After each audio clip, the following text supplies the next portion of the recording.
Canada பிரதமர் தேர்தலில் India தலையிட முயற்சிக்கும் என்று அந்நாட்டு உளவுத்துறை கூறியதால் சர்வதேச அளவில் பரபரப்பு ஏற்பட்டிருக்கிறது. இதன் பின்னணி என்ன? விரிவாக பார்க்கலாம். வட அமெரிக்க நாடான கனடாவை அமெரிக்காவின் 51வது மாகாணமாக சேர்க்கப் போவதாக மிரட்டிய அதிபர் ட்ரம்ப் அதிக வரி விதித்தும் அதிரடி காட்டினார்.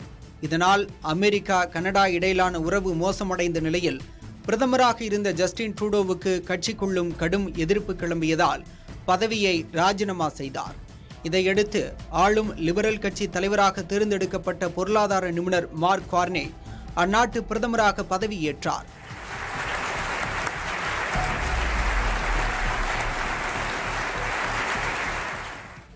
உடனேயே அமெரிக்க அதிபர் ட்ரம்பின் நியாயமற்ற வரிகளை எதிர்கொள்ள கனடாவின் நாடாளுமன்றத்தை கலைத்து ஏப்ரல் 28ஆம் தேதி தேர்தலை நடத்துவதாக மார்க் கார்னே அறிவித்தார். இந்நிலையில் கனடாவின் ஜனநாயக செயல்பாட்டில் சீனா, இந்தியா, ரஷ்யா, பாகிஸ்தான் ஆகிய நாடுகள் தலையிட முயற்சிக்க கூடும் என அந்நாட்டின் உளவுத்துறை எச்சரித்துள்ளது.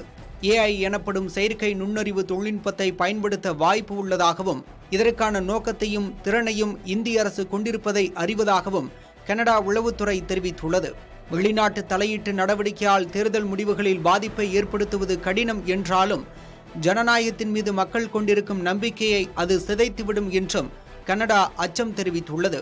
கடந்த தேர்தல்களில் சீனாவும் இந்தியாவும் தலையிட முயற்சித்த போதும் எந்த பாதிப்பும் ஏற்படவில்லை என்றும் கனடா உளவுத்துறை அறிக்கையில் குறிப்பிடப்பட்டுள்ளது. சீனாவுடனும் இந்தியாவுடனும் உறவு கசப்படைந்துள்ள சூழலில் கனடாவின் குற்றச்சாட்டுகள் முக்கியத்துவம் பெறுகின்றன. சீனாவில் உற்பத்தி செய்யப்படும் மின்சார வாகனங்கள், எஃகு மற்றும் அலுமினிய பொருட்கள் மீதான கனடாவின் வரி விதிப்புக்கு பதிலடியாக கனடாவின் விவசாய உணவுப் பொருள் மீது சீனா 2.6 பில்லியன் அமெரிக்க டாலருக்கும் அதிகமான வரி விதித்தது. கனடாவில் வசித்து வந்த சீக்கிய பிரிவினைவாதிகளுக்கு எதிராக இந்தியா செயல்பட்டு வருவதாக கூறி கடந்த ஆண்டில் இந்திய தூதரக அதிகாரிகளை கனடா வெளியேற்றியது. காலிஸ்தான் விவகாரத்திலும் இரு நாடுகளிடையே முரண்பாடு ஏற்பட்டுள்ளது. கனடா நாடாளுமன்றத்தின் பதவிக்காலம் வரும் அக்டோபர் 20ஆம் தேதி வரை இருக்கிறது. ஆனால் பிரதமர் மார்க் கார்னேக்கு கட்சிக்குள்ளும் பொதுமக்கள் மத்தியிலும் ஆதரவு பெருகி வருவதால் தேர்தல் முன்கூட்டியே நடைபெறுகிறது. புதிய தலைமுறைக்காக GS பாலமுருகன்.